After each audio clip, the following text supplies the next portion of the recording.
What's going on, people? This is your boy Chad C. No Roper, and we are live 88.9 Amplifier Community Connection, and we are here with the legendary, I call him the Milwaukee legend, cinematographer, director. We call him Philly Flyboy. Y'all show some love for Philly Flyboy, ladies and gentlemen. Hey,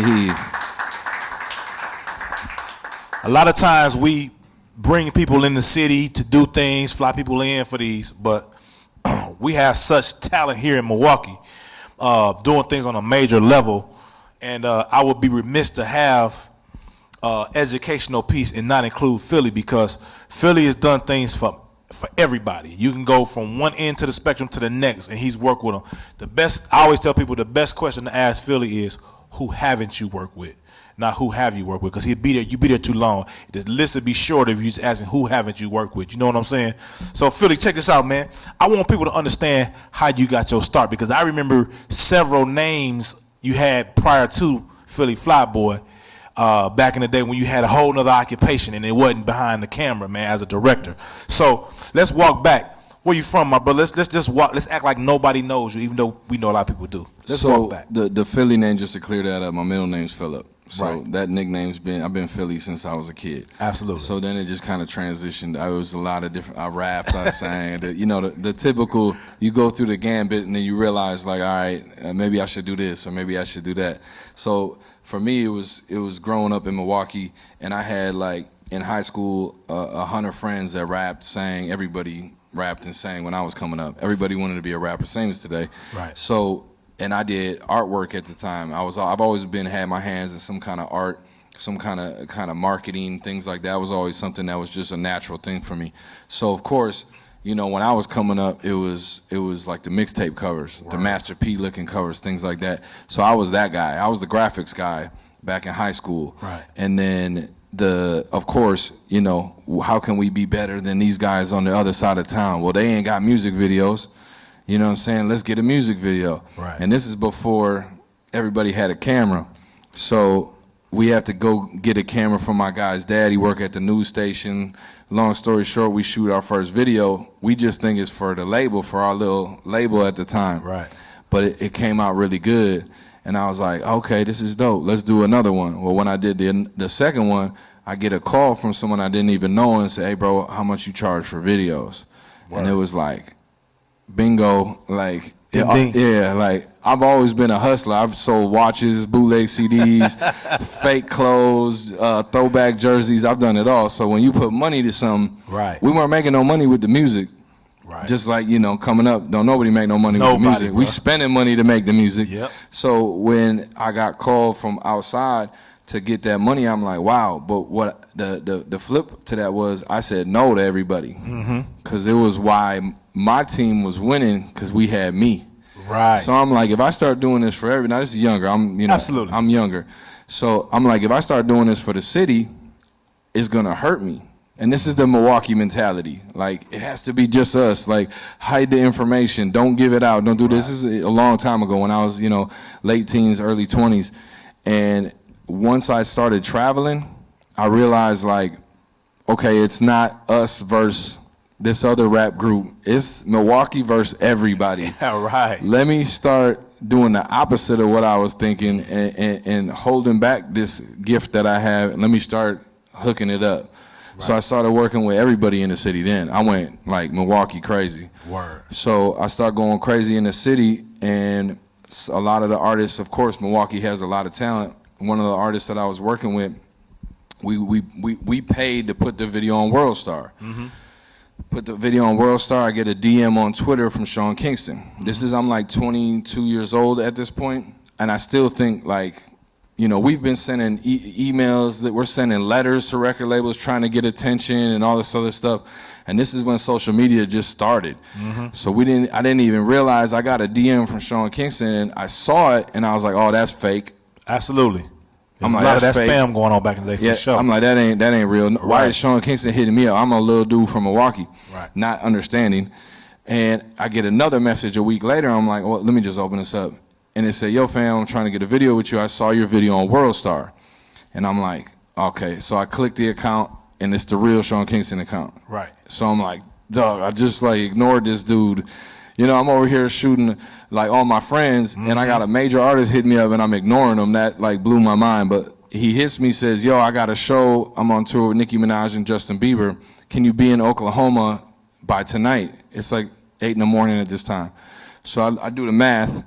I literally, if I drove literally the second he told me to leave, I would be there on time for the show. I literally got in my car and drove to shoot the behind the scenes with him, Justin Bieber, and all that other stuff. And that's really when it all made sense for me. Now, I didn't get paid for that.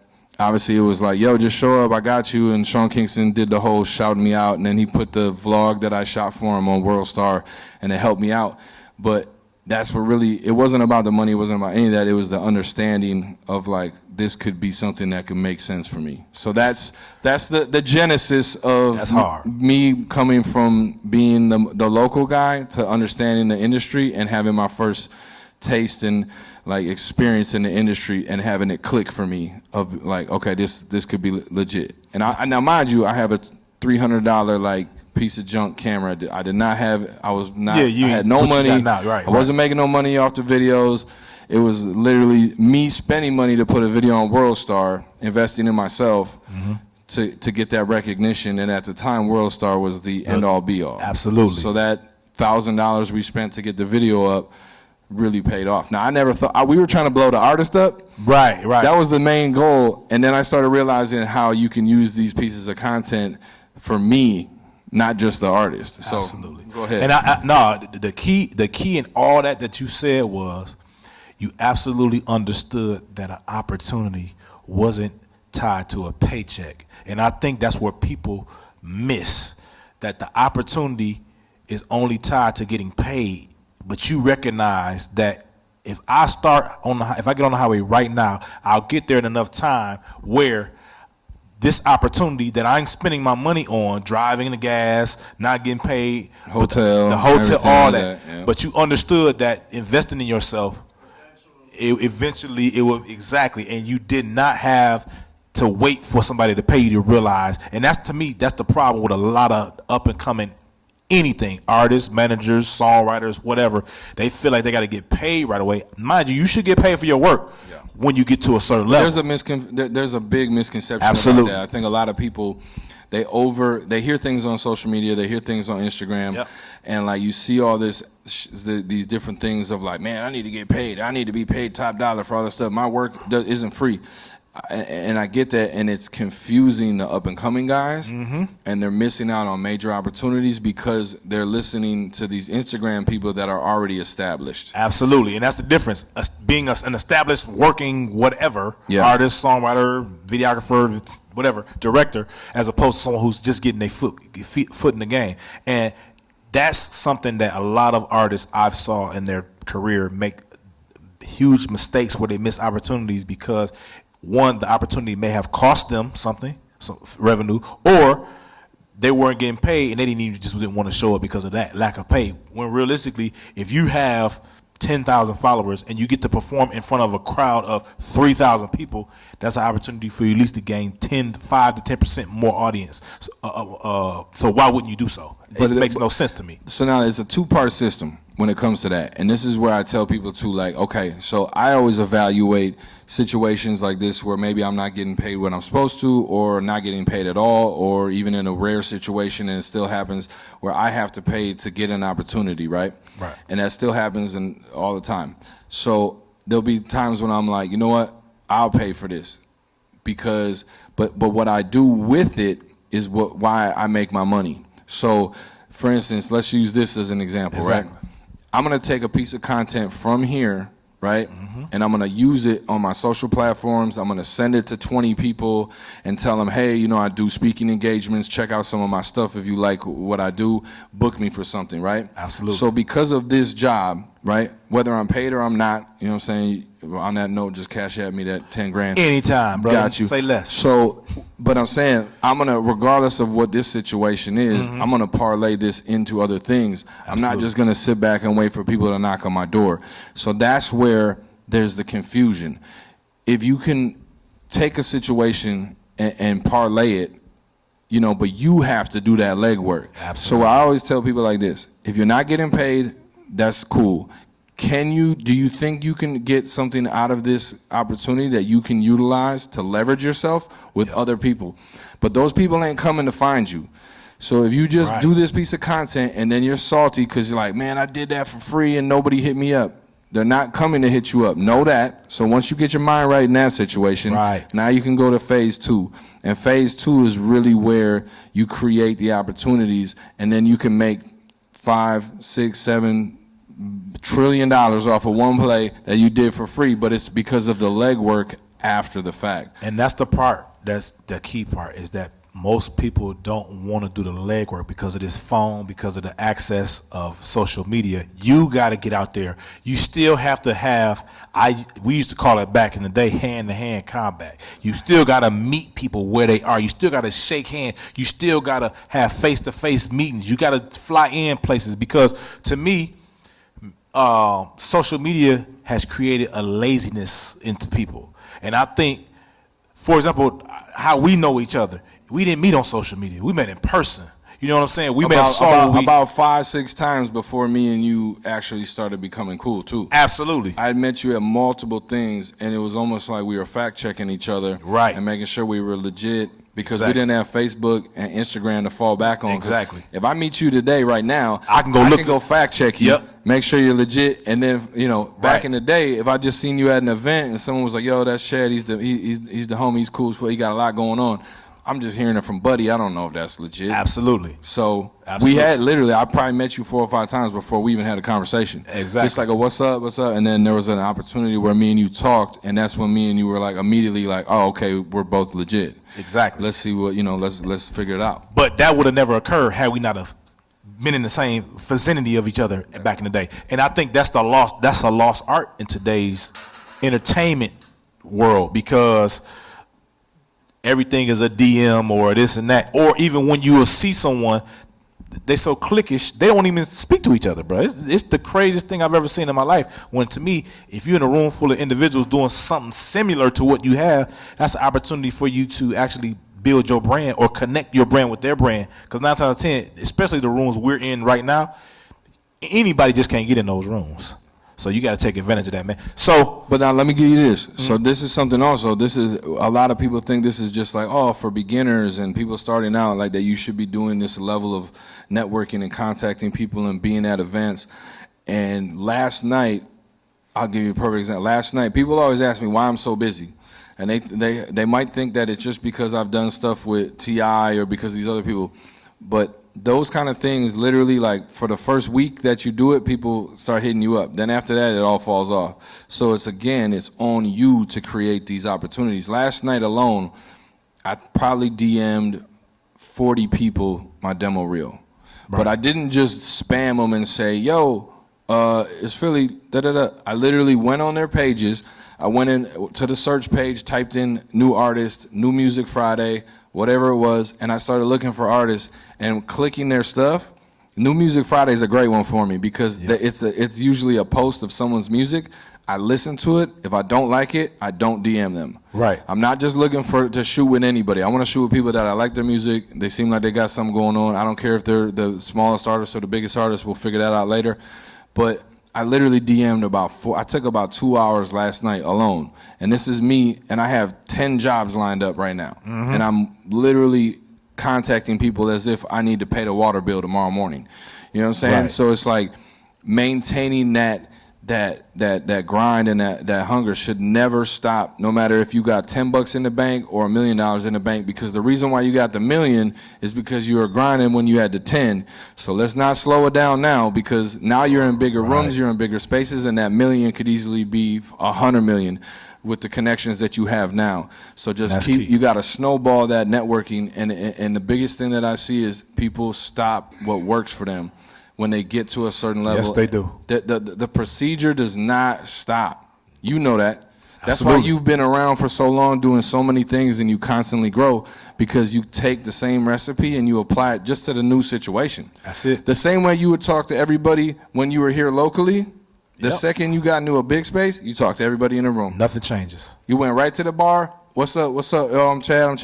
That doesn't change now that you got 10 awards and all kinds of stuff going on. Right. You went into the bar, I'm Chad. You don't know me from nothing. Guess what? What's up? Yep. And now they're like, damn, that's crazy that you of this. They get people get blown away. They probably trip when you talk to them and they find out who you are and what you've done, because they're like, damn. Usually people like this don't talk to nobody. Absolutely. Like you just said. And the fact that you do that gives you such a leverage in that space, because just the people will be so astounded that someone of your caliber is actually talking to them. They'll be even more open to doing stuff with you. And that's fact. What people like to do, what most people that's doing business with people like to do is make sure that it's someone that others will like. They don't want to deal with people that are hard to deal with. They want to make sure that if they're this welcoming to me, not knowing me, they're going to be like this to any and everybody that's attached or that may be interested in my brand. So what you do is you create, what a key word that he keeps using is leverage. It's hard to do a good deal without leverage. As long as you have leverage, you will create some of the most life-changing deals for yourself because of the leverage. But the leverage happens when they actually like the individual as well. We just spoke about this. We literally just had a conversation about this. Being a good person and being someone that's easy to work with is a lot of the reason why I am who I am too, because I treat everybody with respect. I'm punctual. I'm on time most of the time. Sometimes not all the time, but rapper time is different than normal time. Absolutely. So I get a little break there. Right. But what I'm saying is we had this conversation before the mics came on. We were just talking about how personality can carry you so long in this industry, and being easy to work with and being somebody that picks up the phone and responds to messages in a timely fashion. You think that like these people are going to constantly be calling you because you're so hot or you're so big, and they don't. They literally can't wait to not have call. to deal with they can't wait. When you're not a good person, they be like, I can't wait for them to fall, not even all the way off. Just like if you was at 90 and you fall to 87, they be like, okay, I'm done with them. I thank God. You know what I'm saying? Or if you at 90 and the new person is at 92, they going with the new person because they just are excited to not have to deal with you again. So that's the key. Being just a good, genuine individual first will take you far. And I'll give you a great example. We just talked about this. Jadakiss, right? Why is he one of the people from that category of rapper that's constantly still in the spotlight? Khaled just put him on an album. Khaled's only putting the hot new guys on his album, and Jadakiss is on that album. That should go to show you right there. No, but you got to understand. This is what I'm trying to say. Listen, the Jadakiss, I've worked with him, met him a bunch of times. The nicest dude. You would never think that he's done all this stuff with Puff and all these Grammys and all these award shows and all this stuff, and he's literally still maintained his relevance for years, and people still give him opportunities, still throw him on albums, still put him on stuff because of the relationships and how he's treated people through the years. Absolutely. I mean, when I met him, it was like I'd known him my whole life. Like, literally, bro, you need some food? Yo, he'll run and grab us some food. You need something to drink? Like, just that small stuff. Right. I'm like, damn, like, you're worried about making sure I'm straight. That's crazy to me. Right. So that makes me want to go 10 times harder for you. And then when I got an opportunity now, I got an opportunity where and I mean, obviously, you know, this Jadakiss, he's a pretty big dude, but I'm saying, like, if there's something that I have, right? That he can fit in. Hey, he's gonna be the first guy I'm calling. Absolutely. Not the guy that treated me like a bozo and Right. and acted like he was too good to talk to me. Absolutely. That dude ain't getting a call. And a lot of times, I've noticed this too, just been around like legendary acts. They have some of the best humility I've ever met. It's always the newer individuals, the new artists or the new whatevers that act like they're of pristine. Ain't got an award. Ain't got a #1 album, ain't got none of that. But the ones who've been doing it for 15, 20 years and been consistently going, they are the main ones who consistently are the ones who are welcoming and continue to draw people in and continue to make sure that their brand is what it's been for that a long time. And I see we got people with hands up. We're going to get questions towards the end, just so y'all know. But we just continue to conversate first, and then we're going to come back to the audience to get questions. So, now that you're established and your foot is definitely, you've been doing this thing for a long time, what makes you want to work with artists that you choose to work with, or writers, or whatever it is that different demographic of collectives that you want to work with? What do you say to yourself, like, okay, I like this about this artist or writer or filmmaker. Let me put my Philly on top of that to make it do what it do? I think for me now, I have people that I've worked with for so long and so many different things, from music videos, TV. I've done a lot of different stuff. So it boils really down to there's certain people that I deal with that I feel just have such an amazing amount of talent, and for whatever reason it hasn't clicked for them yet. Yep. Or like they haven't got that big break. That always is a motivator for me. Like when I come across an artist, like an up and coming artist, because I've worked with Kendrick before he was Kendrick. Right. You know, Kid Ink. I shot all Kevin Gates stuff before he was Kevin Gates. So like, you know, I've seen the come up multiple times. Right. And it's literally you're one song away from being the next guy. I mean, Kevin Gates literally went from like, we're filming in Atlanta, nobody knew who he was, to 6 months later him being like going crazy. Right. And it, you know, so for me, I don't really base it on where you're at currently. I don't really, I could care less. Like, I actually prefer working with independent artists more, for the simple fact that a lot of times they're more hungry. They're willing to like shoot for 17 hours, not eat, don't care about nothing, thug it out. If I need him to come out in the middle of a thunderstorm, we shooting in the thunderstorm. Let's get it. Right. Or if I ask a bigger artist, yo, bro, like we shooting out here in the thunderstorm, like, bro, it's raining out here. Right. Bring your ass. Let's shoot. Let's get it. Yeah. So like those kind of things, because that's how I rock. I get to it. I'm getting that shot. I'm gonna work 50 hours straight. I don't care if I eat. I don't care. Like, people always make fun of me because when they work with me, they don't eat. Right. And they be like, bro, we ain't gonna eat today. And shouts out to Randolph right there. I had to correct myself. Right. Because when I started working with people, they'd be like, bro, it's been 14 hours. We haven't ate yet, and we didn't eat breakfast. Right. And in my mind, I'm so in mode, I don't even realize I haven't ate. Like, it'd be like 17 hours later, I'm like, damn, did I eat today? Right. So, but you get that with indie artists. They'll rock with you. They're not asking about nothing. They're not tripping on the makeup. They're not tripping on nothing. They're like, yo, what you need me to do? So when someone can get with me on that level, and I have some bigger artists that rock with me like that, like Tip will rock like that. He'll rock like that. If I get on his ass, let's do it. Right. Or he'll even get on me sometimes, like, man, we're gonna stand on this car right here. We're gonna pull up right here in front of all these people, put it right on the car, and we're gonna shoot. I'm like, all right, let's get it. So it's not really necessarily if you're the biggest or the whatever, and obviously I look for that passion. Right. Because I still have it. Yep. I'm not gliding through this process like some people do when they get to a certain point, and no disrespect to anybody, but sometimes you get to a certain level and you just glide. And it's just kind of, you're going through the motions and it's whatever. I still love this. I have the passion for it, and I still work like I don't have nothing. Absolutely. But it's not because I don't have nothing. I don't care about the financials. We talked about this. It's not about the money. I mean, the money's nice, of course. Everybody needs money, love Absolutely. money. But I still truly love doing this. So when I can find that same energy, that's really what motivates me. You're going to get the best version of me. I mean, I'm always going to give you that 100%, but you're going to get that 120% when I find that person that matches my hustle.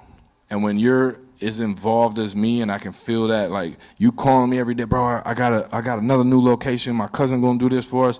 I got I got that. You know how you wanted to do that in the desert? My guy can get us that spot. Like, I get those calls, I get fired up. Like, Right. Oh, you trying to outwork me? Okay, here's what's about to happen. I'm going to outwork you. Absolutely. So now we trying to outwork each other. So the product's going to be amazing. We go into the product, and it looked like we spent $100 million when we didn't spend barely nothing. Right. So, and that's facts, though, because I remember reaching out to you when an artist from Milwaukee was shooting here, and I called the director and said, if we shooting in the city, we got to tap in with him, because he going to give us every location.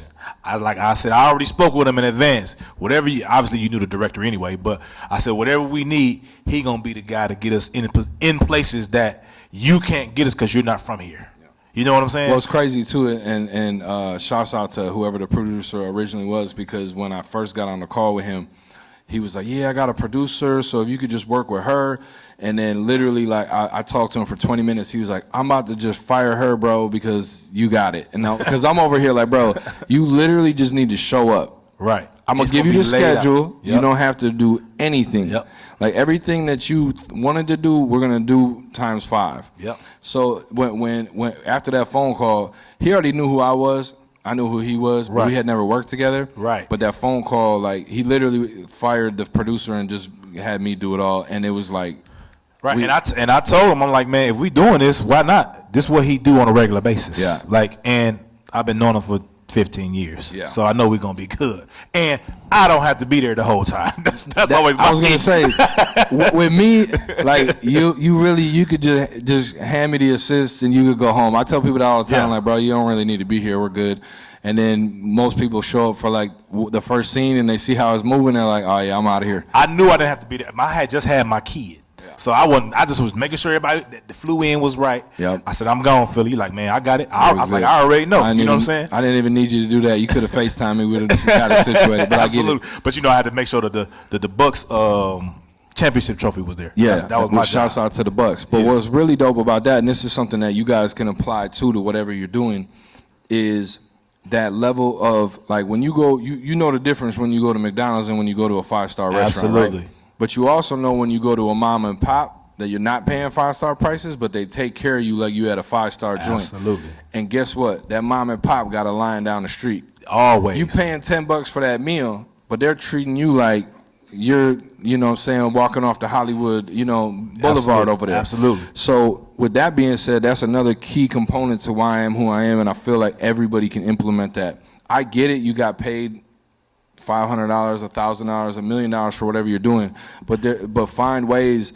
to add to that experience and make it so that they don't, like, Chad not having to come because I'm gonna take care of everything is a major reason why he's, not only because he's my guy, but he definitely sat there and said, if Philly does this, I don't have to be there. Absolutely. If this other person comes and does it, I have to be there the whole day. Yep. You know what I'm saying? And because he's worked with me and he sees that I go above and beyond, I make sure I anticipate things. I know we're going to need waters on set. Even though that's not my job, I'm going to bring some waters in the trunk. And sure enough, who was supposed to bring the waters didn't bring the waters. Yep. Now I'm the water guy. Boom, I got a cooler already. Yo, Gatorades and waters. Boom, in the mix of everything, everybody's frying because the sun's going crazy. Boom, I'm the water. Oh, Philly, you brought them water? Yeah, just make sure we were straight. Boom, that kind of stuff goes, like, they're going to hire you 100 times over and want to give you, they're going to be throwing money at you. Absolutely. The right people will. If you're working with the right people and you go above and beyond what you're getting paid to do, there's a statement that I love. It says, do things that you're not getting paid to do, and you'll eventually start getting paid 5 times what you should be getting paid anyway. Exactly. And it's worked for me. I mean, I give people stuff for nothing sometimes, and I don't give them the nothing work ethic. Exactly. I don't look at it like, bro, you only paid me X amount of dollars. I'm only going to give you this half-rate job right here. Exactly. When you come to my restaurant, to PFB's, you getting the same service whether you buying $1,000 meal or you buying $100 meal. You getting the same service. And this that's guy key. and you are sitting at the tables right next to each other, and y'all gonna leave that place with a 5-star review. And that's a key component to why I am who I am right there. Is everybody that works with me, we treat them like they're the TI. Absolutely. Whether they are or not. And to me, that's important because a lot of times, especially in this industry, people say things and do something else. If your word matches what you do, that's going to take you. That's why I've been in the industry for going on 23 years now, because everything I said, I did it. And I'll preface it by, if we're doing something and I say, listen, I'm gonna try to do this, I'm not guaranteed it's going to happen.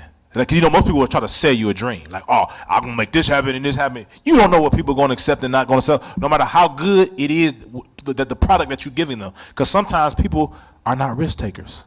And you got to understand, you're in the industry of people who just, a lot of times, just getting a check.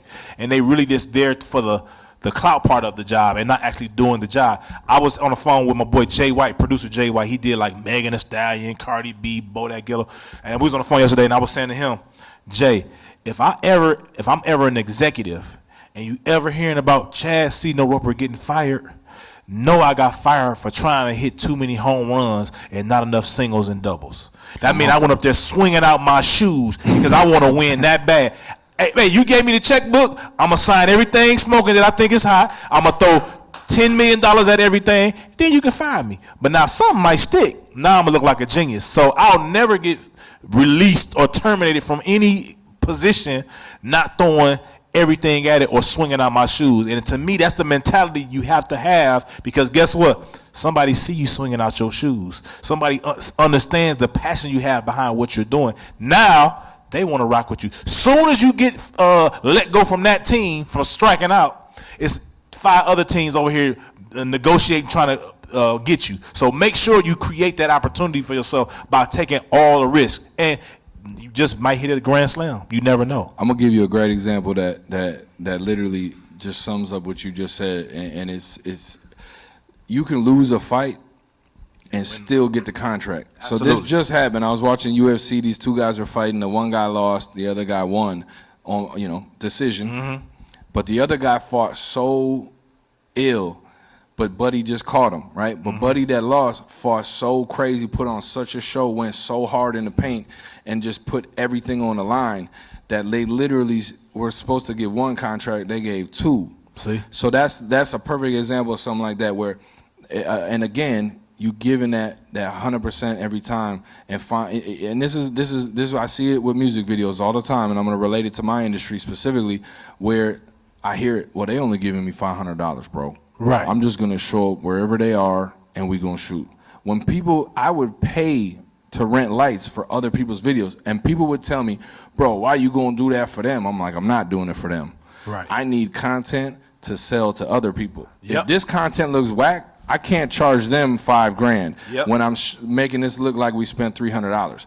You spent $300, that's great. I'm gonna put $1,000 of my own money in this, and I'm gonna take a week before this to find locations and get people and do all this stuff. And people would be like, bro, they would literally argue with me night and day. Why are you spending your own money to make these people look good? I'm like, I'm not making them look good. Absolutely. My name is on this product. Absolutely. And if I wanna go say $5,000, $10,000, $15,000, I can't show them videos that look like we spent $300. Absolutely. So I'm gonna take that money, but then again, it's the other. I got to do this part 2.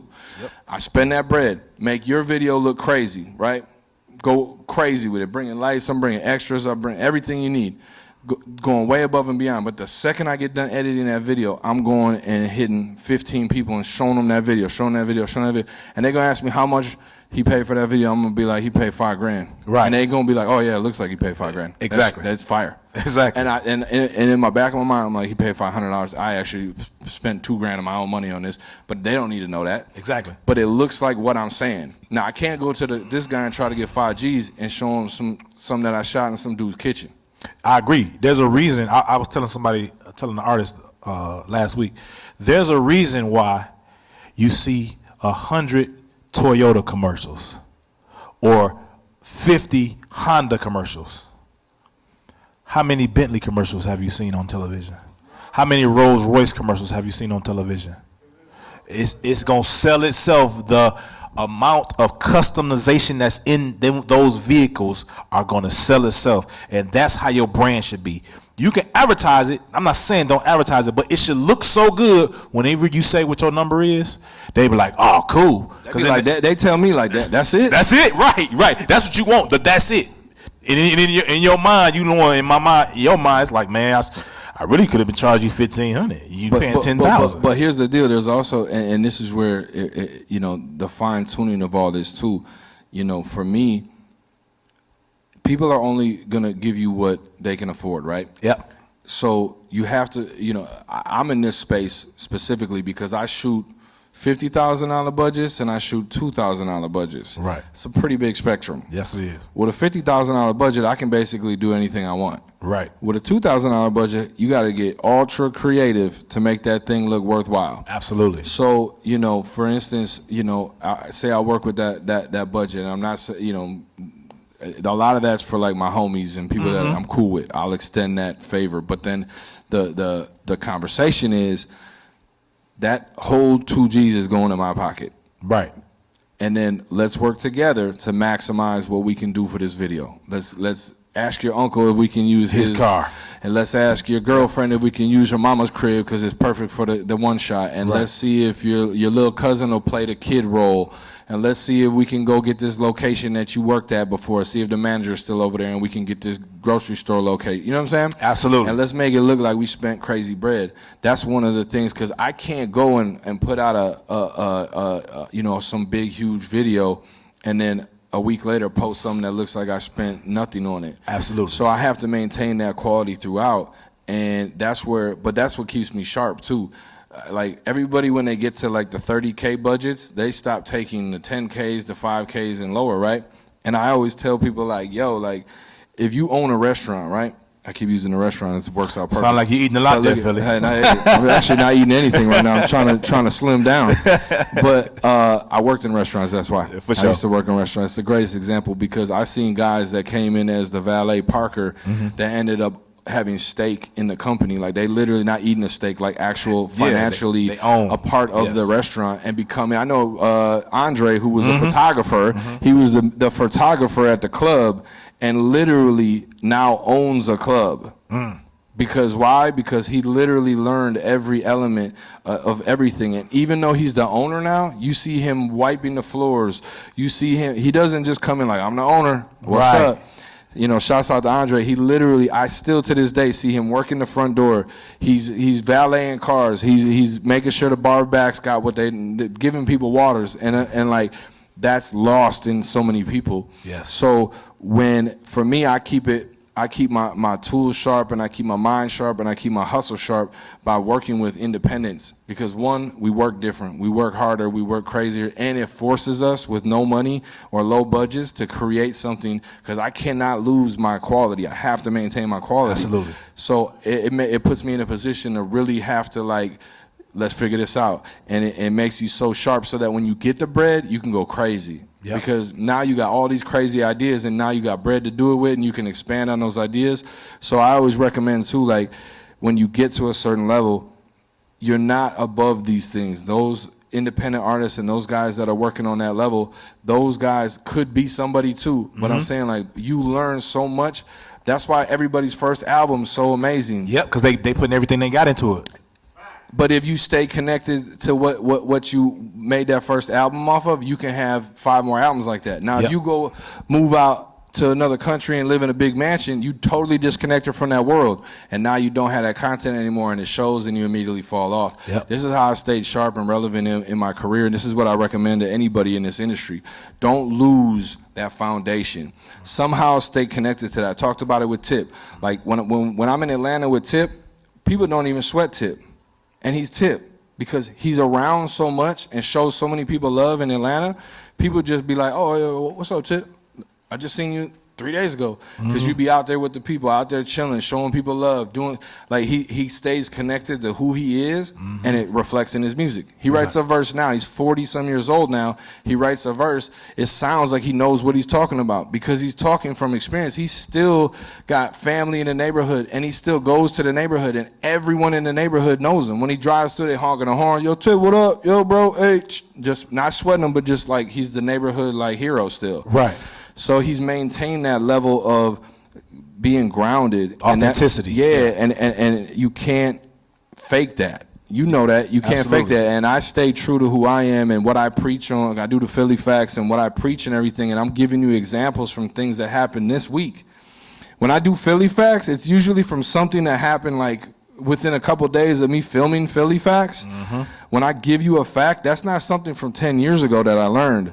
That's something from a week ago. You know, I think people contrive like, oh, he does all these big artists, like he won't even shoot with me. I shoot with everybody. Everybody. Because at the end of the day, like my skill set gets so sharp when I do the independents because of the grind. Absolutely. The grind that it takes to create that content sharpens my tools more than any big video has ever done in my life. So if I neglect that and take that out of my repertoire, I'm gonna slowly get dull. And you know what a dull knife does. Man, take forever to cut through something. Now, question for you. Now, when you dealing with individual artists, independent artists, I meant to say, give them some tips on how their content needs to be to capture and add to their fan base. So I think it's not necessarily always like I tell people a lot. This is something that people always trip out when I tell them this. I deny a lot of people videos, not because I don't want to shoot it. I'll tell them like, yo, if you only got $3,000, don't come to me with the whole $3,000, because you're gonna get a video that no one's gonna ever see, and then you're just gonna be, oh, I got a Philly video or whatever it is. Like I'm, on a local level. So, because I do the local, I do the player pricing for the locals.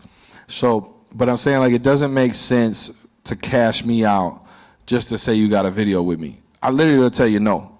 Like, yo, like, what's your game plan on to do with this video and with this content that we're creating?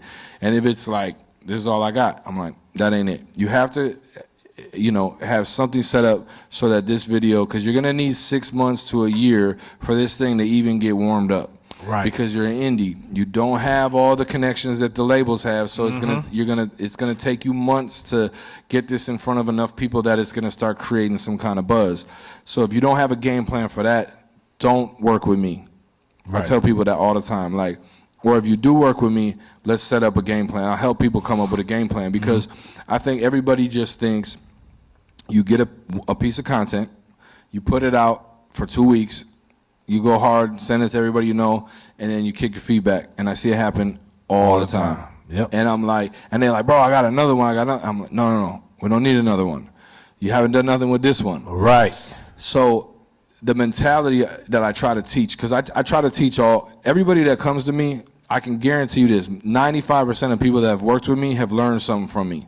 I don't just take your money and we do what we do and I never talk to you again. I coach people through the process, because the biggest thing about working with independents is they haven't had the experience that I've had. Right? You're not just paying for me to direct your stuff. You're really low-key, even if you don't know it, you're paying for some education. Right. Because I'm going to give you that game as much as I know based on what I've done and what I've seen. And the biggest thing is this. When you have this piece of content, you need to milk that content for a long time, and people be like, well, bro, I got $500 saved up. I'm like, cool. So that's your initial push. Now, if you make $2,000 a month, allocate $200 of that to your marketing every month, and try to find new ways to market. Yes. So maybe you did Instagram this month. Let's put $200 on Instagram this month. Okay, how did that work? Not too good. Okay, what about Twitter? You're bigger on Twitter than you are on Instagram. Let's put $200 on Twitter. Oh, whoa, Twitter's going crazy. Twitter's working. Okay, we're good now. Next month, put another 200 on that. Next month, put another 200 on that. You know what I'm saying? Like, absolutely. It can't be, you're not Beyonce. Exactly. You can't just drop and think everybody going to show love. It's not going to happen. And Beyonce doesn't even do that. Exactly. I mean, they put millions into marketing. Yes, so why do you think, as an independent, that you shouldn't put anything into it? And like, people should just support you because you put out a video with Philly. That's not how it works. It takes time, it takes energy, and it takes consistency. But this is the thing, well, I'm broke. Well, okay, everybody's broke. We all know that. But when you get a little bit of money, just allocate. If it's $10, putting $10 on something or whatever is better than doing nothing, right? Absolutely. But then it takes that legwork, like you said. You can't just do one thing with it, right? So when you get that video, cut it up into 15 segments, send those segments out to people, start hitting up publications, blogs, different people like that. Then you hit up some of your industry contacts, your DJs, anybody that you can start finding on the internet that might have something to do with what you got going on. Contact them with the content. Hey, I got this piece of content from Philly. Now that holds weight. Right. Because, Philly. Oh, yeah, I've heard of his work. Oh, and then you showing the video. Oh, this looks dope. So now you have an in with someone in the industry because you shot with me. So, again, this is a two-part system. Everything I've been talking about is a two-part system. Getting the video from me is part one. It is far from being over when you get this content. Now it's part two. Now, having a Philly video actually matters when you start pushing it. But if you don't push it, having a Philly video is the worst idea in the world. Absolutely. And I also... to piggyback off what you're saying, man, artists must stay consistent. So if you know, let's say you get your hand on 10 grand and you have a project that may have 8 records, I would go to Philly and say, listen, man, I want to shoot 5 videos. I got 10 grand. Now, I don't know if that's a good number. I'm just giving you an example. So now what it does is it allows you to have things to come following. And then if you're even more wise on the tip, what I would do is have another videographer doing behind the scenes for each video. So now we have more. One video may have the behind the scenes. Then you'll have the director talking.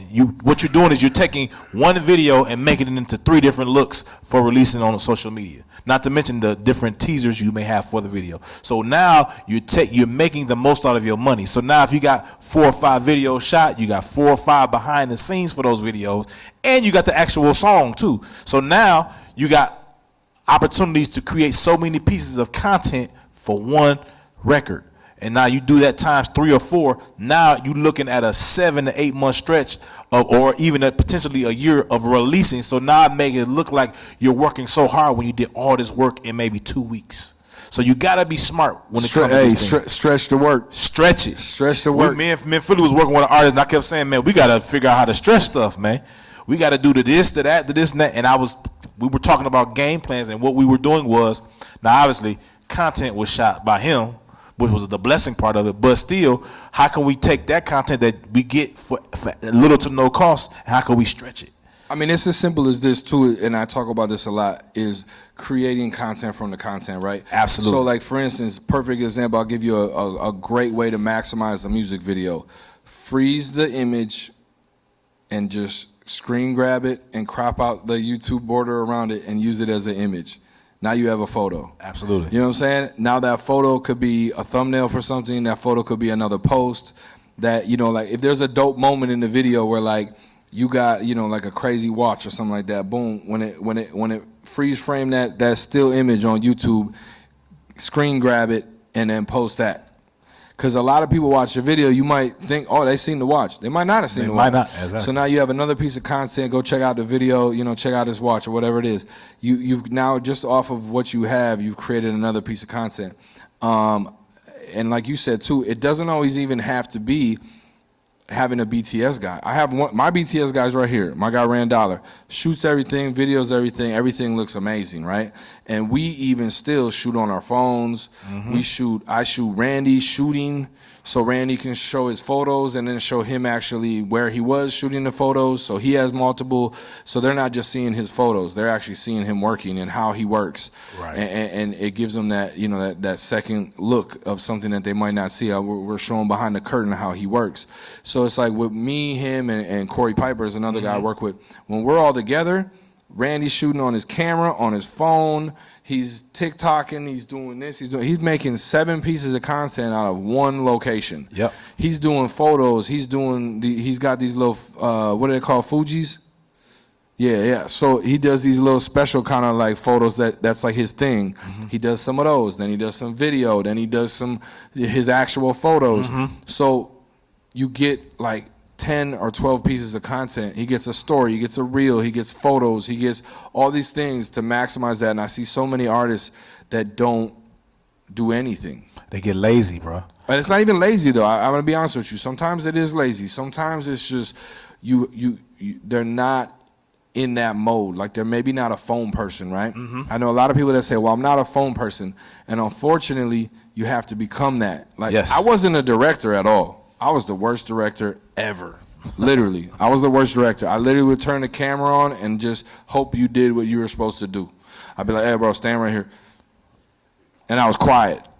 And I remember I was shooting a video with this artist from Chicago, and he was like, bro, you got to tell me what to do. Right. I don't know what to do. And I was like, oh, just, like, no, he's like, no, I don't know. Like, you're the director. He's like, can you direct me? And I had a mentor that basically he was a manager of a bunch of different things, and I had reached out to him about it. He basically broke it all down for me. He's like, I'm like, bro, I don't want to be like telling people what to do. He's like, they want you to tell them. You're not disrespecting people. Right. I'm like, that's not my style to tell people what to do. He goes, you're the director.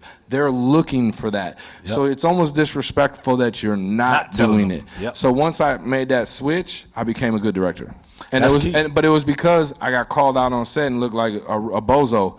And it was the first time I'd ever done that because I was working with a higher caliber artist that had been on bigger videos, and he was a feature on a low budget I was shooting. So my low budget guys, there's not a lot to it. Rap, look cool, and the story. This dude's like, yo, bro, like, where you want me to be? How you want me to do it? You want me to be more of this, less of this, more energy, less energy? He's asking all these questions, and I'm like, bro, just rap, motherfucker. Just do you, yeah. And he was like, no, like, you have to tell me what to do. I want to know where to be, how to stand, what to look the best. I want to look the best. Show me how to look the best. And that was when it switched, and I became that. So I could have sat there and been like, bro, I don't do that. That's not what I do. Right. No. If I want to be this, I have to figure that out. So you have to figure that out. So if you're not a camera person, or you're not a phone person, or you don't know how to interview, if you don't know how to talk. A lot of people I know couldn't get up here and talk the way I talk Okay, I've always had the gift of gab, but I've had to hone that and refine that and literally just overcome it by doing it and practicing. I'm at the house. Absolutely. I'm at the house. I practice with my mom. I'd be like, Mom, ask me 5 questions, random questions, and let me just answer them, and then you tell me how it was. Was it good? Did I talk too long? Did I was like too quiet? And I would hone my skills. So all that, like, oh, I don't do this. Unfortunately, in this industry, you have to be a phone person. You have to be a content creator, even if you're not the content creator. Absolutely. It has to be done. So if you're in that position, I recommend starting to get more comfortable in that space, and over time, it'll just become natural. And that makes sense. Also, even in my world as a writer and a producer, I started off as an engineer, and I ended up transitioning from an engineer to a vocal producer because I was vocal producer not knowing what it was. Basically telling the artist, you're flat, sing it this way, do this, do that. Now, as he said, when I actually worked with a big artist, I was nervous at the time, but at the end of the day, this is my song and this is my shot. So I can't have you mess up my record because I need this placement, I need this check. So and then if I get this placement on you, it's gonna allow me to get placements on other artists. So I had to turn into literally the vocal producer that I didn't know existed in myself. So you gotta make sure whatever the positions you're in, that if you're the manager, you gotta understand of how to broker the deal, whether you have leverage or not. If you're the artist, you got to understand how to be charismatic with people, even though you're an introvert. You still got to learn to be charismatic because these people are buying your stuff. You got to be something that makes. I was telling somebody the other day, Cardi B was a star before music because her personality is what brought people in. The music just happened to be good, because she actually worked with people who did music at a high level. But she was going to be rich regardless if she was an artist or not, because her charisma and her authenticity is what brought her to people's. She had 2-3 million followers before she did one song. So that just literally ushered her in by having to work with blessed enough to work with people who actually did music at a high level. So you got to make sure that's important. But here's an effective way of doing that too. Like, I have people around me. Everybody's got someone around you, or even the person you're working with. Let's say me and you do a video today, right? Even though you think I'm Philly and maybe you're just a local guy, right? I'm gonna ask you what I could do better. I'm gonna call you after the video, and I do this a lot with people I work with. I say, hey, bro, what could I do better? Mm-hmm. You might get slapped in the face because they might tell you something that you might not want to hear. Right. It's okay. It's just business. But I had to get over that too, because I'd be like, "What you mean, bro?" Right. If I want to get better, I have to take this criticism. Absolutely. And then look at myself in the mirror and be like, yeah. So I would evaluate my own. I would do an evaluation on my own. What could I have done better? Like if something wasn't charged. Yep. Damn. I made it work, but I was running on a 10% battery. I have to set up a system at night. The night before, I have to do a better prep. Yep. I would evaluate myself. So I'm always evaluating my performance. But then I also ask, because there's certain things, like I just got told the other day, I need a female on the team because I let some details slide. Yep. Like detail stuff. The whole project's great, but there's a couple detail things that we need to pay attention to more. And if you had a female on set, they're more detail oriented than men are. All day. By nature. Yep. So that female is gonna make you look sharp as hell, because she's gonna see all the little things that you're missing when all I'm worried about is like, yo, this shot looks fire. Right. She gonna say, well, on the next take, we need this and this. We're already prepping for the next shot. She's already aware of that, so she's already way ahead of it. So when I turn to her and I'm like, yo, we're ready for the next shot, she's like, yep, I got it ready. Yep. She's already assistant directing it, ready to roll, and I'm over there. If it was just me, I wouldn't even had nothing ready. Now I got the artist waiting and whatever. It's not a big deal, but it's still a 30-minute interval because we got to try to set this up. So I was told that by Alan Maldonado, but I asked him. I said, bro, and he said, you killed it. Everything was amazing. You need to implement a woman on your team because some of your details fall through the cracks. Yep. And he goes, women pay attention to those details, men don't. So don't hire another man and try to have him be the detail guy. You need a woman to be a detail person. Absolutely. A woman to sit there and say, her eyelash wasn't right on that shot. And that's going to make the big difference. Only reason why I'm saying it because I've been on sets with artists that I've worked with, and it's literally the women that always catch the glam stuff.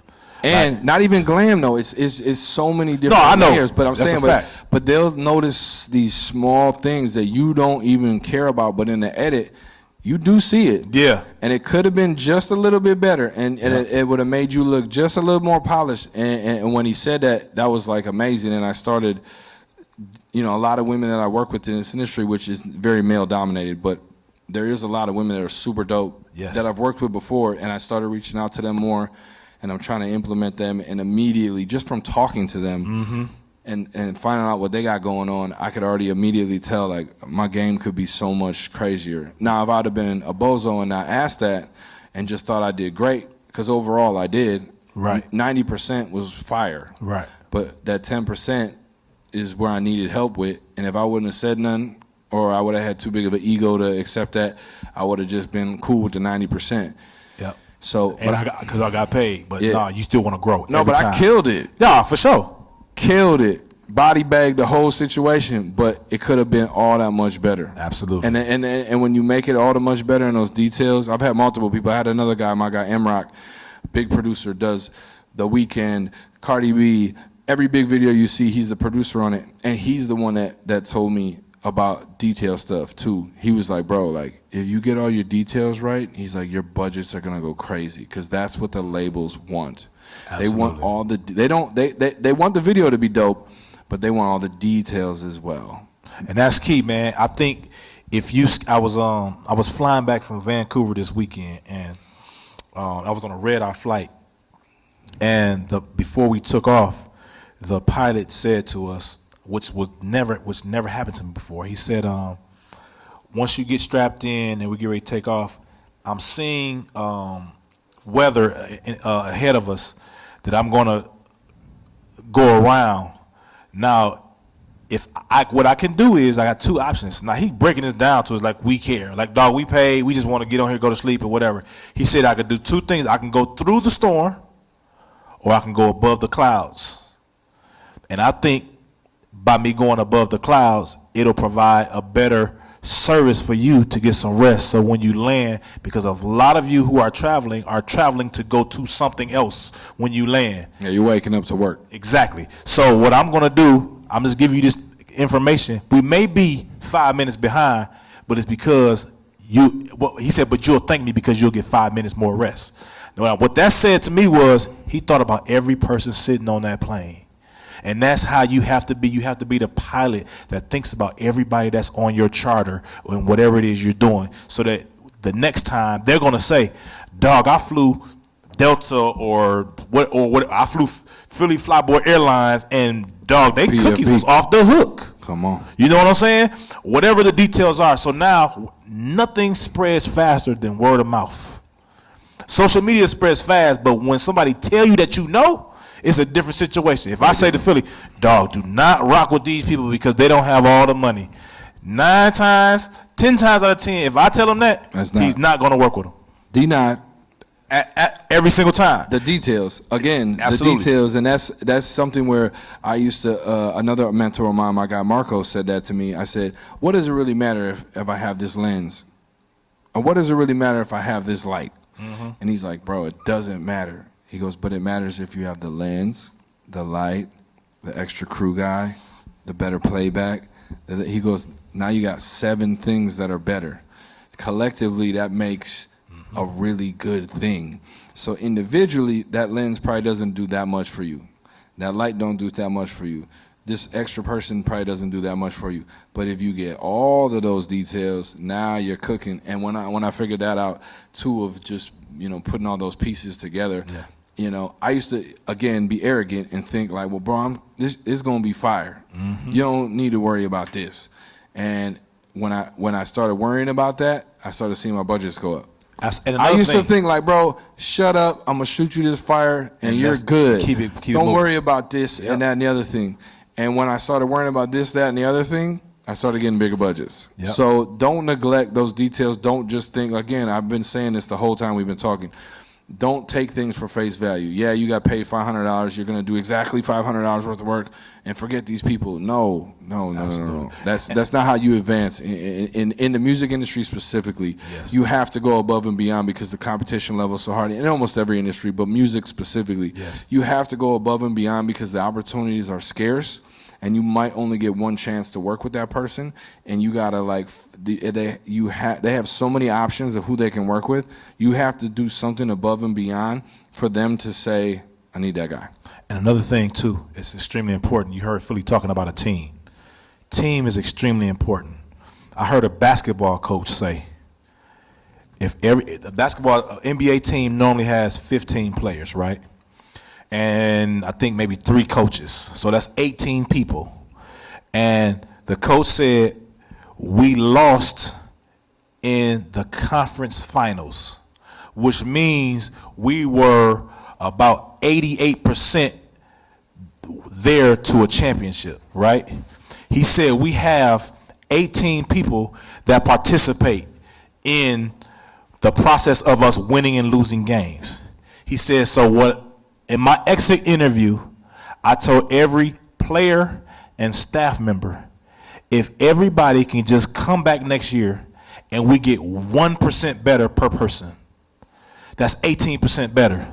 So now we at 100% and we have a 18% better chance of winning the championship next year because we have the exact same players and coaches. So when you have That's a team, make sure if you got a 5-man team in 2020, y'all were 50% good. If that 5-man team gets better 1% or possibly 2%, now y'all at 60% the next year, and so on and so forth. So if you would live with that 1% rule, it will allow you and your team and whatever you got going on to grow by that percentile every single year. So now you're not putting pressure on saying, because I'm the director, I got to grow 15%. Because I'm the assistant director, the AD, I got to grow to. If everybody on your team grows 1%, the stress level still is not high, but we as a team, we grow better. So make sure y'all implement that 1% rule for your team. And that can go directly to what I said, by self-evaluating with whatever you're doing. How can this be a little bit better? It doesn't have. You don't have to go from being, it's small increments. Yep. This is a long-term situation. If you're really trying to be in this industry, it's not an overnight situation. It's a long-term situation. So you can take a year to get better if that's what it takes. If it takes a year for you to improve your skills by maybe doing more of this, less of that, spending more time here, spending some more money on yourself, going to a course, paying for a class, whatever it takes, you have to be evaluating that constantly. Because like I said, I'm at 90%. I'm at 90 at that job. I could easily have gone back to the hotel and been like, yep, killed it. Yep. High five. Good job. Good to go.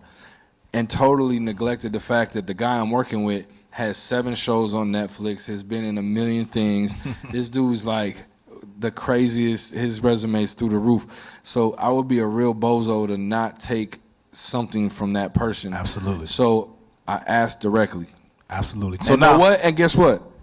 He even respected the fact that I asked him that, because we're both doing our thing. We're both big dogs in the game. He's in his own regard. He's huge. He's massive in what he does. I'm big in what I do, but that doesn't neglect the fact that I could get 2%, 1%. Yep. Let me get look at Kevin Durant got mad. He got a 90 on 2K. Right.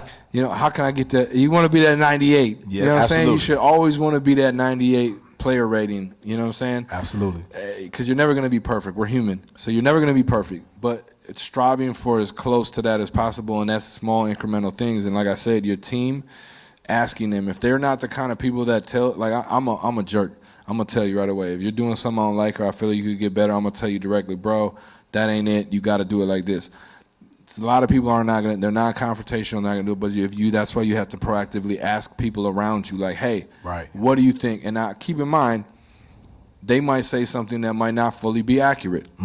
So you also have to have the know-how to take what they say and maybe take 5% of it. Yeah. You know what I'm saying? They might think you're a jerk.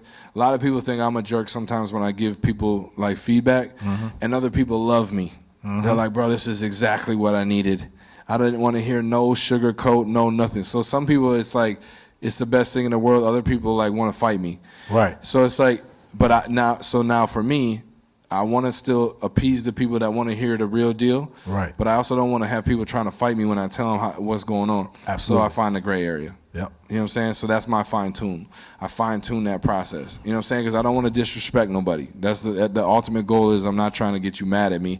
I'm just trying to give you feedback because you asked me. And it's literally about how you deliver the message. That's all it is. Everybody want to hear the truth. It's just how they want to hear the truth. Yeah. Now, what we're going to do now is we're going to take a couple questions, man. I know people had questions before. So instead of me doing all the talking, because I can talk all night long, as y'all can tell. But I want, if there are any questions, just throw your hand up, and I want to allow you to ask Philly a question, too, if you got something you want to ask him. Anybody. Yes, sir. How did you develop a style of shooting, and what's your favorite shot to take? So this is something I always preach. No disrespect to film school, and it might take you longer, but by doing it from basically not having any direction is how I became who I am, right? So as struggly as that was, and as difficult as that was, and as many things as I messed up not knowing really how to use the camera fully, I also figured out a lot of cool things that made me unique that are not traditional. Like when I show some people how I even had the camera settings, they're like, what?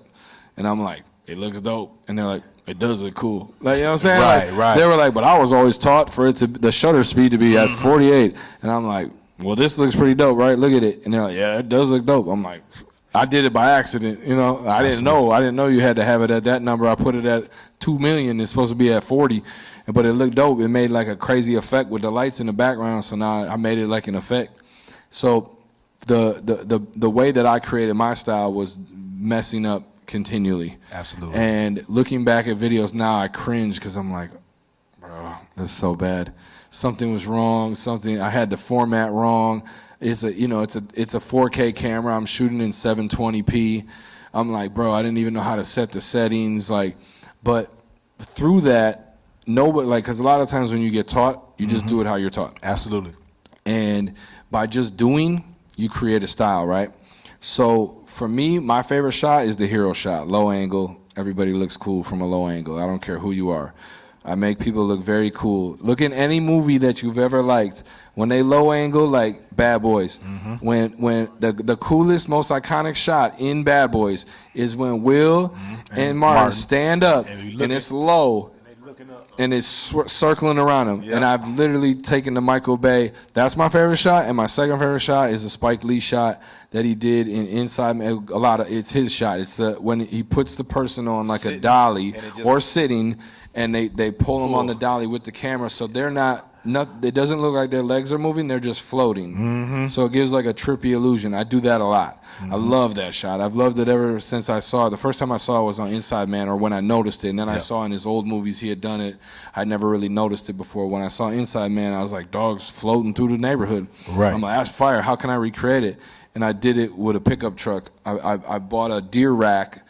You know, where you put the dead deer. I put it. That's some real Wisconsin for you. I put the deer rack on the truck, and I put the camera inside of the truck with me, and I had a little like battery powered light, and the person was standing on the deer rack, and I had a safety cable around their waist, and we drove through the city slowly, and they look like they're rapping, and it just looks like they're floating. I've done it with T.I., I've done it with Pooh Bear. I've done it with Traded Truth. I've done it with a bunch of people. I've literally, that's not no longer the Spike Lee. That's the PFB now. Shouts out to Spike. That's the PFB. Spike's good. He's already solidified it. He's giving it to me without knowing that he gave it to me. That's the PFB now. I think that's important too, man, that you make sure. But I stole it. I stole it. For sure. But I stole it. You borrowed it. But this is the thing. With it. everything, with music, with everything you guys do, like, steal it, but make it your own. Yeah. You know what I'm saying? Like, how did I make it my own? They did it in very small increments. Spike Lee was doing it like in the living room. I did it in the car. Right. So you're going through the whole city. I took it to the next level. I put the 2.0 on it. You know what I'm saying? So, like, I made it my own. So, you know, I took the inspiration from that, and then I made it my own. So that's why, I mean, you know, it's just like music. It's just like anything. And photos and everything. Someone's done almost everything. Everything already. It's going to be very rare that you're going to be the guy to do it. There's occasions that happens, but look at other videos. I literally, when I write treatments, right, when I write an idea for another video, what do most people look at? Other videos. Absolutely. Where do you get the reference footage from? Other videos. Yep. You remember, oh yeah, Jay-Z was standing by that one street corner, and you know what I'm saying, and I like that shot, and I'm going to do a city shot just like that. So what do? You go take the screen grab from the New York video with him and Alicia Keys, Empire State, boom, and you put it in your treatment, and then you recreate it, but you do it in Milwaukee at the U.S. Bank building. Exactly. And it looks totally different. You know what I'm saying? And also, one thing he said that's important too, as a musician, I would prefer a musician, just like he said he didn't go to school, I would prefer a musician that can play by ear, but then learn how to read later. Yeah. Because one thing you can't do is you can't teach feel. Either you know how to feel something or you don't.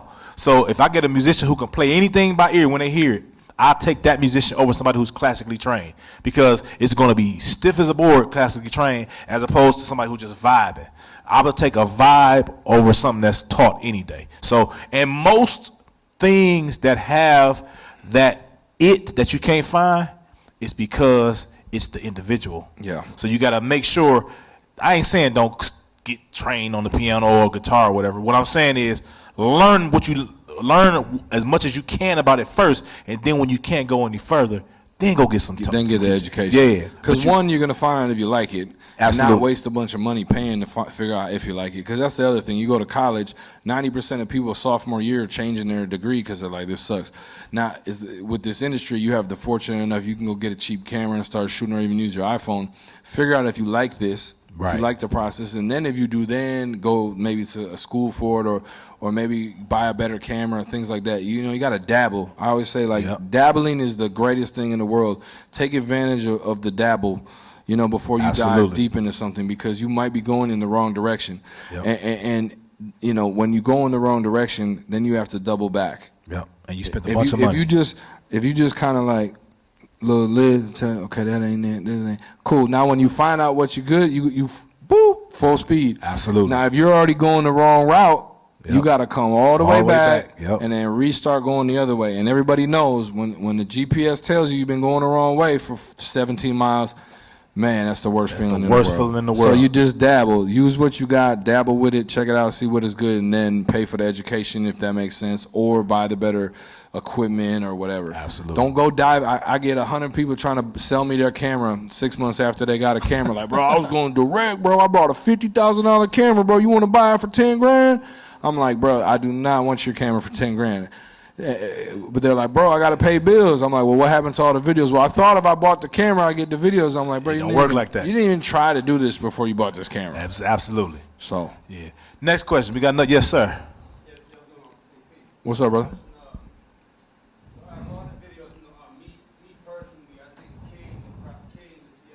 That one's hard. That was when I was getting pretty good. That was like one of the videos where there was a transition from the other videos. That was a breaking point. Yeah, that was. Out of that video, it looked like it was kind of complex to make. Out of all the videos you've done, which video would you say would be the most challenging? You want to hear the story behind the King video? I do. It's a good one. So the King video, T.I. King video, it's one of the videos where I really leveled up for a lot of different reasons. But I just been doing so much research and so many things with people locally and stuff like that. I really have fine-tuned my process, and I started building a team. I had supporting cast now. I had other people on set with me that really knew what they were doing, bringing a lot to the table. So that all showed in that video. That was originally supposed to be a video with Tip and Nipsey. So Tip flies me out to LA, says, yo, I want to shoot this video with me and Nipsey Hussle. So I'm like, bet. RIP to Nipsey. That was I've shot with Nipsey on small stuff, but that was the first time I was supposed to film with him as a verse, and unfortunately I wasn't able to do it. So Nipsey was in New York. Me and Tip are at the hotel. Tip's talking to Nipsey. He missed his flight. Something came up, he missed his flight. So we tried to get him another flight. He missed that flight. He had a lot going on. He's doing a press run. They kept pulling him to more stuff. You know what I'm saying? Like, he was in the middle of promoting his own stuff. And Tip was trying to get him to come to LA for like 5 hours to film and then go right back. And his PR team was like, no, we got Hot 97. Now we got this. Now we got it. So it just, for whatever reason. So we're in the mix of having a whole treatment for this Nipsey Hussle video. And we find out, and Tip's got to leave the day after. So now I'm there. We got crew there, everybody there. We have this whole plan for this Nipsey Hussle video, and we're in the hotel lobby, and Tip's like, we got to do a different record. And I'm with my guy Jose, who's on my team, big Mexican dude who's in the video. And he's like, I got this record, King. Let's go in the car and listen to it. So me, Tip, and Jose hop into Tip's car, and we're driving around L.A., and he's playing us all kinds of records, stuff from Pharrell that never came out. I still never heard that song come out. All kinds of stuff with The Game on it, with Dr. Dre. He played some Dre records that never came out that are crazy. We're just driving around L.A. listening to all this unreleased music, and we stop at CVS because Tip wanted an ice cream. And I'm like, I don't know if we should just go in this CVS in Hollywood with you, Tip. And he's like, no, it'll be cool. I'm like, we're not in Atlanta, bro.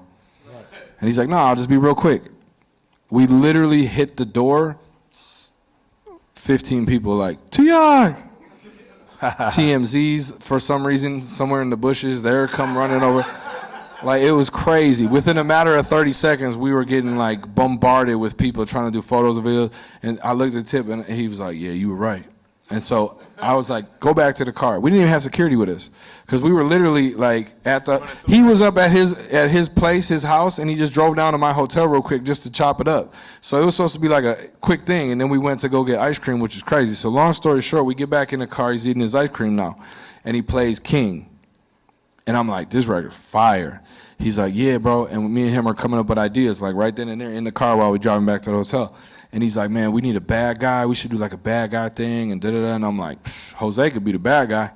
And he was like, and I was like, and we could just play it off your dope boy days. Like, he was the plug. And Tip was like, man, that's perfect. He's like, we got to dress him up, though, like make him look like a cartel dude. And my guy Jose's like a legit essay. So he was like, bet, I got easy. that. Yeah. I got that covered.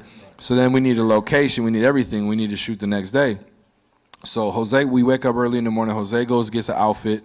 He goes and does that. I'm calling all these people. Jose literally is buying his outfit and sees the bar that we shot at, like by the store he was buying at it, walks into the bar, and the lady's Mexican. And they get to, you know what I'm saying? You know what I'm saying? And she's like, yeah, you can film here. Wow. So Jose is like the illest dude in the world. He's like the plug of the world. He just knows how to make everything just falls into that guy's lap. So he calls me. He's like, yo, bro, I got the outfit and I got a location. I'm like, what? Good, right. And literally Tip ended up shooting his album cover at that same location like 2 weeks later because it was so dope. So we go back. I get everything situated. I get all the little bad guys. They're all my guy Jose. This is all in one day, less than one day, really, because we shot like 5 p.m. the next day, and we were doing this at 1:30 in the morning the night before, because the whole thing fell apart at midnight when Nipsey didn't show up. So we get the next morning at like 7 in the morning. Jose had got the outfit and the location all in an hour, and then he got all his. I got another friend of mine that had. I say, call all your guys because they look like SA dudes. I need them to be the bad guys. Boom. My other guy Shahade. He was like a executive producer on Ski TV. I'm like, yo, he looks like a little rough too. I'm like, yo, I need you to be in this too. So he comes through. So we're just calling favors.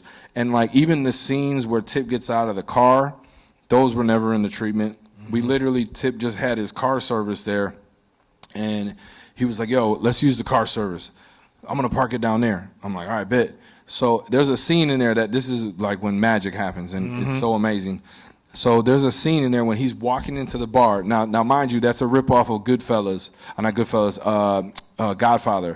When he goes into the bar to see the captain and the other guy, and he goes in the bathroom and gets the gun. So I came up with that idea. So long story short, there's a scene that's still one of my favorite shots. It's in my demo reel. It's like the best thing ever in the world. Tip's walking into the space, right? And there's a motorcycle that drives, like the door's open. He's walking into this bar, and there's a motorcycle that drives behind him, and it's like an old school vintage motorcycle. The dude looks like he's a character, and it drives by, and I'm shooting this all in slow motion so you can really see it. And it just gives that like secondary, like it looked like we had it, like you know how Like you it was have, playing, like you yeah. have the extras walking in the background. It literally was like, I was like, bro, we just got for free this fire ass motorcycle, and it's in the shot, and it gave it that little bit of production value that's so fire to me personally. That's one of my favorite shots I've probably ever shot, just because it looked dope without that. Right. And then when that motorcycle came by, and I literally seen it while I was shooting, and I was like, oh man, I hope that red, like I hope you could see it. And I literally played back the footage. I was like, read it. So real quick, and I'll get back to, I know I'm going long-winded on this. How we doing on time? We good, man. Okay, so listen. So Jose has never been on camera in his life. Now he's been in about 15 videos of mine. After that day, I put him in everything. He's been a cop. He's been a doctor. He's been everything you can think. He's always, yo, Jose, you want to be in this? Yeah, that's cool. All right, go grab outfit. All right, bet, cool. So Jose's in this thing. He's met Tip one time before this. Never met Tip before, and he's sitting down, and Tip's like, yo, out of nowhere, let's do a dialogue scene. So now I got to talk. Yeah. Now you're not just the cool slow motion smoking a cigar guy, which he smoked like 8 cigars while we were shooting and was like about to throw up and like pass out because he was like so nervous. He just kept smoking these cigars and literally almost passed out. But he's like, he wants me to talk. I'm like, yeah, he wants you guys to talk. And he was like, all right. Like, what are we talking about? I'm like, Tip, what do you want us to, you know, I've been working with Tip a while. I'm like, I'm comfortable with him. Jose had never really worked with him before. Jose's not even a production guy. He's just my guy that I bring with me because he just knows, he just makes shit happen every time. So he doesn't even really like, this ain't his world. He's never been in front of camera, nothing.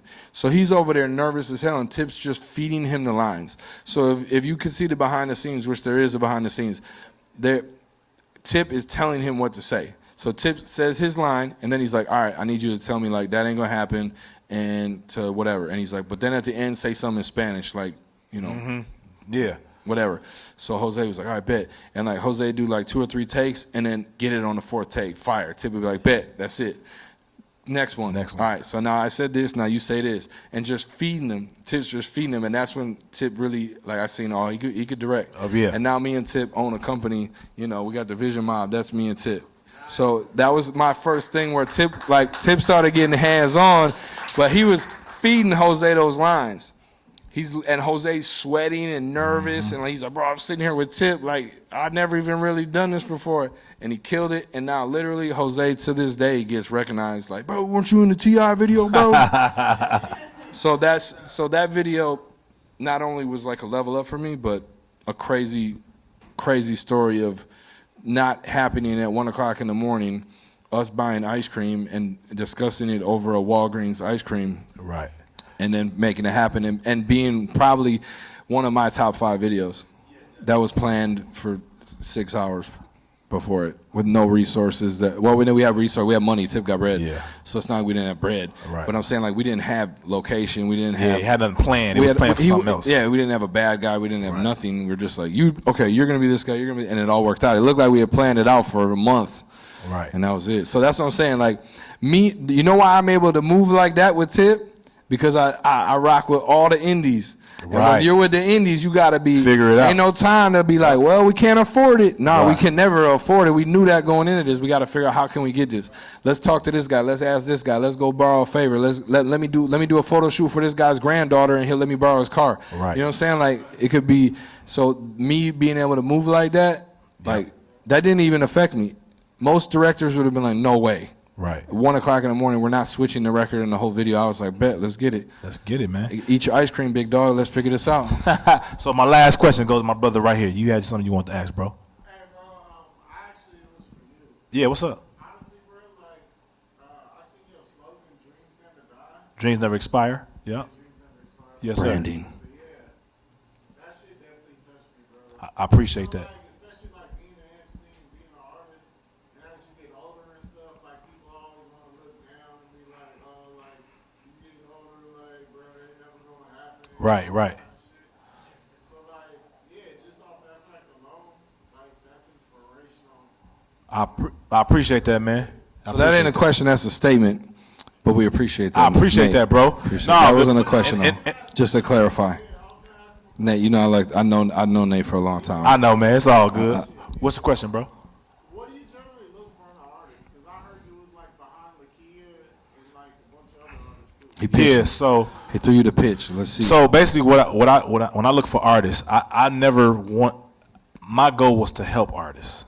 I'm a songwriter and a producer first. So my goal was to help artists. So when for example, when it came across my desk, I should say, it was brought to me in a way that never had been brought to me before. I've been with my wife for 26 years, and my whole career, she's never had me look at any artist. And artists go to my wife all the time trying to get me. This one time, me and Rico was working with Usher on his album. She asked me to step out of the studio from working with Usher to hear this young lady. So that to me was a sign that my wife, who never asked me to look at music at all, artists at all, asked me to do that. And then she had the nerve to have me step out working with Usher. Like, who do that? Hey, Usher, give me 20 minutes. I got it. So I'm like, it's the wife, man. I gotta step out. So that right there sparked my interest. And then she was really good, and she was really young. So I'm like, it's a no-brainer at this point. These things lined up. So I basically told you that because things have to line up, and then I have to have time to allocate to it to even do it. So that's what I don't look into anything in particular. It's just things that have to line up, and all those things that happen at one time said to me, like, if I don't catch this sign, something is wrong with me. So, and then obviously you see what we've done together. To where she is, from where she started to where she is now. So it literally has to be things that line up. I'm one of those type of people. Talent can only take you so far, but one thing you can't force it. Yeah, talent is gonna get you only this much, but it's the other things, the intangibles, that's gonna take you to the next level. And that's what we get. That's what people waste a lot of their time in their life, is they don't allow the intangibles to tell them the things. They just hear a song or hear a this or that, and it has to be the other things that line up besides the talent. So I don't just look at talent. That helps, but it has to be other things around it that allow me to want to even invest my time into things. Thanks for the question, my brother. Yeah. I'm gonna take this last. I'm gonna go to her because she hasn't asked. I'm gonna take this last question, and then we're gonna wrap this thing up, man. Because between me and Philly, we'll be here till 9 o'clock. We can talk for a week. Can go. You hear me? And I'm falling back. Hey, that T.I. story, I got about 40 stories just like that, even crazier. So I can talk literally for a week. So last question. Yes, we're gonna be here my till sister. midnight. Being an independent artist, right? How do we come across people like you all to build organic connections with? Because to me, what you were saying You're doing it right now. is about being humble, You're doing it right now. investing You're doing it. You're investing your time right now. right now. So what Chad said earlier in the day, he said, you gotta like get in these rooms and you gotta talk. Even if you're the shy girl or you don't like to say what's up or whatever, you gotta talk. Come say hi. You don't gotta sit here and chew my ear off or talk to Chad for 3 hours and like make some spiritual connection to make something happen. It could be as simple as like, yo, Chad, what's up? I'm an independent artist. I'm really glad to hear you. I'm gonna follow you on IG right now, and I'm gonna DM you some of my work later. My name's so-and-so. Look out for that DM. That's it. Yeah. And then, because this setting, you can't, he's gonna probably talk to 7 people after this show. So you're not really gonna have his ear here. But you got his attention, right? But you're not gonna have his ear. There's a big difference. So he'll pay attention, okay, got you, bet. But then when you follow up 2 days from now and send him some of your work and everything like that and say, hey, I was the girl at the event, and I told you I was gonna send you immediately. Oh yeah. And then boom, now he might listen to your stuff. It might tell you it's not for him, or maybe he's not in a position to do that right now. But that's the proper way to do things. Absolutely. But Also with videography. yeah, Like I have one in New York, but if I want to work with you just all around in the industry, you know what I'm saying? Yeah. Like really getting your foot in it. so Key, one of the keys. Yeah, go ahead on One that, of the sir. keys is that you have to. Your best ability is your availability. A lot of times there are things that can happen for you, but you're not available for them to happen. So, for example, this is free to come to. It's a lot of Milwaukee artists that do a lot of complaining about what's not going on or what's not happening for them, right? How do they know if they're available? Obviously, if they're at work, that's one thing. But how do they know they don't meet their Timberland right here? How do they know they don't meet their Missy Elliott or their Dr. Dre right here? You get what I'm saying? So a lot of times things don't happen for people because they don't make themselves available. Now, if we was charging $3,000, everybody want to be there. I thought we were. But when something is I'm free, need that $3,000 from y'all. we got the refund coming for you, my brother. But real, hey, Chad, what you just said, because I'll forget, because I got goldfish brain. What you just said too.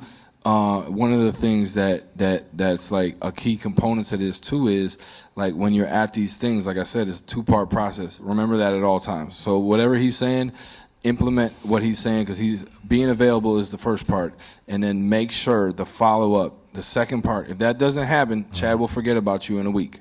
Don't allow him to forget about you. Don't bug him. 2 days. Don't bug him. Don't call him at 3 in the morning and send him 57 emails and 200 text messages and all that.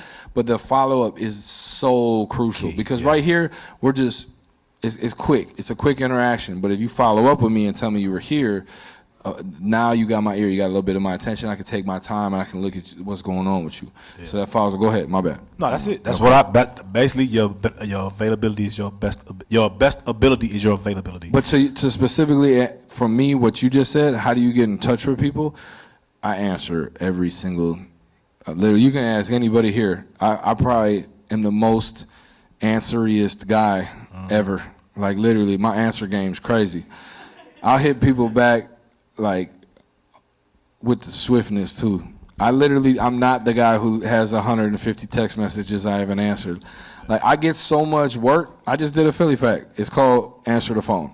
Yep. It's literally called Answer the Phone. It's a Philly fact. Yep. And that's why I am who I am, because again, I've done all these big videos, right? But I answer the phone like I haven't done nothing yet. Yep. I respond to text like I got to pay the water bill in the morning. I hit you back on an email within a matter of 30 seconds. And people literally tell me, they'll respond like, wow. They won't even respond to what I said. They'll be like, wow, that was fast. Yep. That's weird. Yep. So, but that's because he's available. So he never going to stop working because he's available. That's the thing. Like a lot of the times, some people don't answer. I get it. So then you have to move on to the next. Some people just aren't available. Maybe they're not available, right? True, but it might not even be rejection. It might just be they're too busy. They might just not even be looking. Like T-Pain didn't look at his DMs for 3 years. Right. He wasn't rejecting those people. He just didn't look. He was too busy. Right. He just didn't even know. So don't take offense.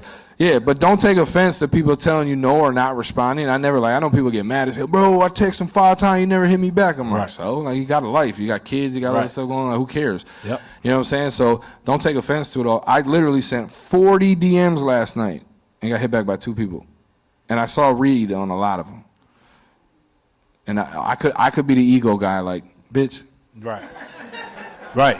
I ain't never working with you ever again. Right. But guess what? When they call, boop, what's up? Yep. I'm answering that before they even ring. The whole ring gets done ringing. I'm answering the phone. Yep. I ain't got no type of way. I'm not going to feel no type of way. That's a fact. It's business. It's all business. Listen, I want to thank y'all for coming out. You could have been anywhere with your families doing anything, but you came out to rock with us. Yeah. Give yourselves a round of applause first. And then I want to thank my brother Philly, man, for coming out here and spreading this knowledge and giving this wisdom. Y'all show Philly some love, man. Appreciate it. Thank you. Listen, we do these things once a month, and you know, I do them not because I have to. I do them because I want to, because I've over the 22 years, I've heard so many Milwaukee artists, and I say this, I've heard so many Milwaukee artists complain about what we don't have, but I challenge you to take advantage of what we do have, because it costs you nothing to show up to something. It's free. So my thing is, if you don't want free game, but I don't understand what kind of game you want. That's the best game. And to think about it just like this, I say this every time, man. And even what you do, y'all look at us like we doing big things, but I want to put this on your heart as well. A legacy is not what you leave for people, it's what you leave in people. So make sure in anything that you do, you continue to leave something in every single individual that you come across, because you want them to then take that and leave it into somebody else, and it grows exponentially. Just like cancer can grow exponentially, which is a negative thing, so can inspiration. So I encourage every single person in this audience and every single individual that's watching us on Facebook, right, Facebook Live, to make sure you leave something in people, because you will live forever if you continue to do so. And one thing about a dream, it never expires. Thank y'all for coming out. Come on.